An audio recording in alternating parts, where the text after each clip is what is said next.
I recently did an analysis video on Team Samurai X1 where I talked about how it was such an accomplishment that he made 100,000 subscribers in YugiTubing. This was crazy because virtually no other YouTubers outside of a select few, I believe it's 5 total, have hit that mark because our community is so small. To reach that area in YugiTubing takes a lot of hard work and a little bit of luck, and Team Samurai, I felt, even though I didn't quite agree with all of his content, really met the marketing requirements to get his channel to that point. Now, today I'm going to talk about someone that actually requested to have this video made about them, but I already had it in the works when he asked, and that is Rank10 Yu-Gi-Oh! Now, why is Rank10 Yu-Gi-Oh! So interesting? Well, he's not quite as big as Team Samurai. He's not even really in the top 10 channels, but he does have a lot of subscribers. He almost has 40,000 subscribers, and that's a lot. That's definitely really good. But more importantly, his views are crazy and his subscriber growth is really crazy as well, especially considering if you look at the chart of how long he's been posting videos, it has not been very long. If you think of a lot of the other really big channels, most of them have been posting for years, where Rank10 Yu-Gi-Oh! Looks like he's just started in the latter half of 2016. Well, I guess right in the middle of 2016, really. And he almost immediately started growing, and that's just pretty crazy if you ask me. And pretty much in general, it's just not really heard of in the YouTubing community. If you look at some of the channels that have been around for a long time, the reason that they're so big is because they've gained 500 subscribers every single month for like 5 years.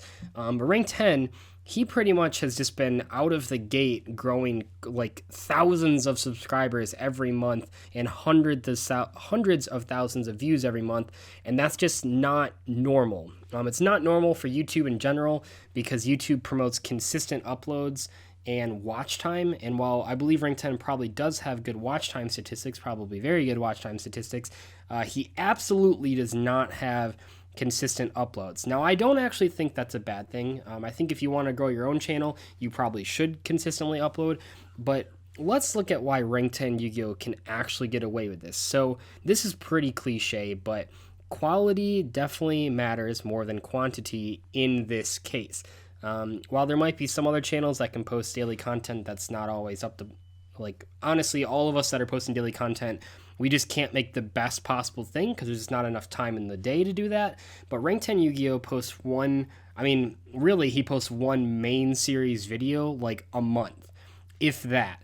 Yes, there are other random uploads that are sort of thrown in that are usually satirical pieces, but in general, his 2 main series, which were Legacy of the Worthless, which is now finished, and now Archetype Archive, both of those are the main series on his channel, and they're usually 20 to 30 minutes long, and those are the ones that really get the big views. Pretty much all of them, I think, have over 100,000 views, which is, once again, pretty crazy. I feel like I'm using that word too much, but it really is.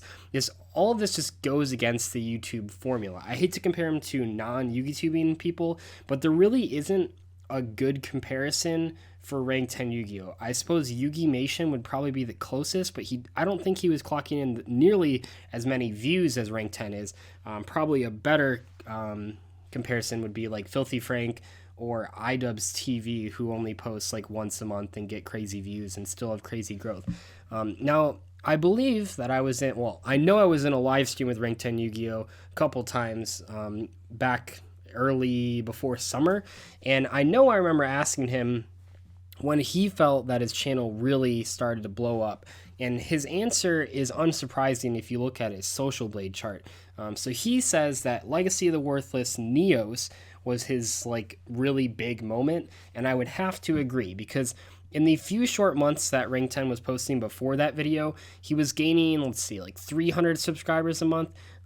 After that video dropped, though, in that first month, he went from gaining just over 500 subscribers in a whole month to gaining 2,000 subscribers in a month. And pretty much since then, he has not dipped under 1,000 subscribers in a month other than this past June where he got 700. But outside of this past June, for pretty much an entire year, he has been getting anywhere from all the way up to a ridiculous 4,000 subscribers a month. And that is just I mean, it's unheard of in terms of the YouTubing community, in terms of the YouTube community.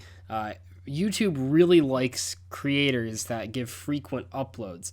So, how polished are his videos? Well, all it takes is really watching any of them, and you quickly realize that they are much more polished than any of the other YouTubers are putting into their content. Well, I don't mean any of the other YouTubers. Obviously, any of the skit channels are going to have to do like a lot more effort than like people like me that just sit down and talk to you guys. But the effort's is off the chart. I've often got accused of ripping his format. I don't think he's the first person to ever talk with a moving background, but that's kind of what I do as well. So I've gotten called out for maybe ripping on it. I don't really believe that happened. But in terms of talking about cards while there's a moving background happening and just like a sort of fun and sort of semi-competitive way, yes, I suppose I am a little similar, and I would be lying to you if I said I didn't get some inspiration from his channel. But obviously, our outlook on the competitive aspect of Yu-Gi-Oh is pretty different. I think that goes without saying. But anyway, all you have to do is click on his videos, and you quickly see that they have pretty much everything you could want out of a video. They have good editing, they have funny jokes, they have skits, they have pretty much everything in terms of like a well-polished YouTubing video. I will say that one of the things that Rank 10 does not do is, I mean, really, he doesn't post any current topics outside of like really short videos that he tends to make when a ban list drops. But overall, I mean, if you watch these videos, they're never really current, and that's not necessarily a bad thing. I talked about in the Team Samurai video, and I've talked about on my own channel, the importance of legacy views. So if you look at, I'll use John as an example again, but if you look at John Moore's channel, House of Champs, all of the videos, pretty much, I'd say 95% of them, 90% of them, have to do with the here and the now. They are posting the news. They are posting the cards that just dropped. If you need to be subscribed to a channel where you get all the new stuff, subscribe to John. Head on over to Rank 10 Yu-Gi-Oh! And you see quite the opposite. Basically, none of these videos have anything to do with the current format, and that's it's kind of weird. Legacy views are good because the videos become more timeless, and they tend to get more viewership over a long stretch of time, where the sort of new stuff tends to be not very timeless at all. It almost always loses relevancy after like 2 days. Which means that if you're doing the new stuff, you pretty much have to upload every single day to keep up. But the reason that I think Rank 10 Yu-Gi-Oh! Can get away with not posting so much is because his videos are just constantly getting views months after they're posted. And it's not like I'm just guessing this. You can look at his Social Blade. He's still getting 500,000 views every single month, even though he's only uploading once or twice. And yes, if he uploads a new video, that's obviously going to boost it by a little bit, usually 50 to 100K. But overall, he's maintained this sort of 500,000 views a month for quite a while, and with seemingly, I don't want to say little effort, but little posts. And that's really cool. I mean, he only has 69 uploads. And he didn't quite find what he wanted to do until a few videos in, because if you look at the very beginning of his channel, he just had sort of generic top 10 lists, and those have a lot of views now. I don't think they had a lot of views when he originally posted them. I mean, honestly, and I think he probably knows this, judging by how good his new thumbnails look, but these thumbnails are boring. Like, he literally has, let's see, 1, 2, 3, 4, 5, 6, 7 videos that have, 10 videos. He has 10 videos with the exact same thumbnail with just changed text, and there's not even Yu-Gi-Oh cards in the picture. So I don't think those are very popular when he posted it. But then you see an immediate change when he starts making Legacy the Worthless, and he presumably starts caring about the thumbnails, and then automatically those videos just look so much better, and it really reflects the overall presentation of his channel and just in general how he likes to show off his stuff. I don't know, it's crazy. I don't think that there's any other channel that can replicate this. I think it's sort of a one-time deal. Because like I said, Yugi-Mation, who's like the best comparison for this, wasn't getting these kinds of views, wasn't seeing this kind of growth. And I don't think anyone else can. I think that Kamina Cat probably was the closest to doing this. For basically all the same reasons that I'm mentioning. He had very high quality stuff. He posted once a month, but people knew what to expect when they came to his channel. So why do I think RANK10YGO has 40k subscribers? Why do I think he'll hit 50k in a couple months here? It's because his stuff is more polished than 90% of the other YouTubers, and that's including myself in that 90%.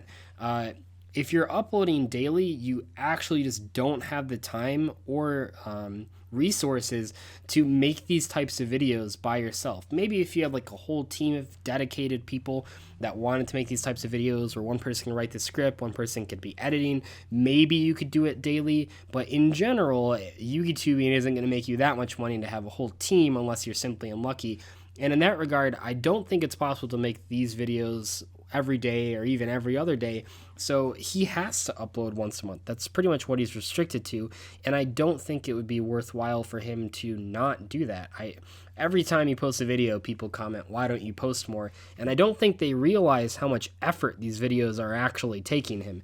RANK10YGO doesn't post more because he can't. He can't post more and keep up the same quality. It's not going to happen. But anyway, hopefully you guys enjoyed my analysis. I believe that RANK10YGO is one of the more well-known YouTubers, so I don't have to give him too much of an introduction here. But I do believe it is interesting to analyze a channel that is basically the complete opposite of not only Team Samurai, but also every other YouTuber pretty much, and how he was still able to be successful. Anyway, though, I am currently on a plane to YCS Dallas when this is uploading, so if you're at Dallas, feel free to say hi to me. I will see you guys later. Bye.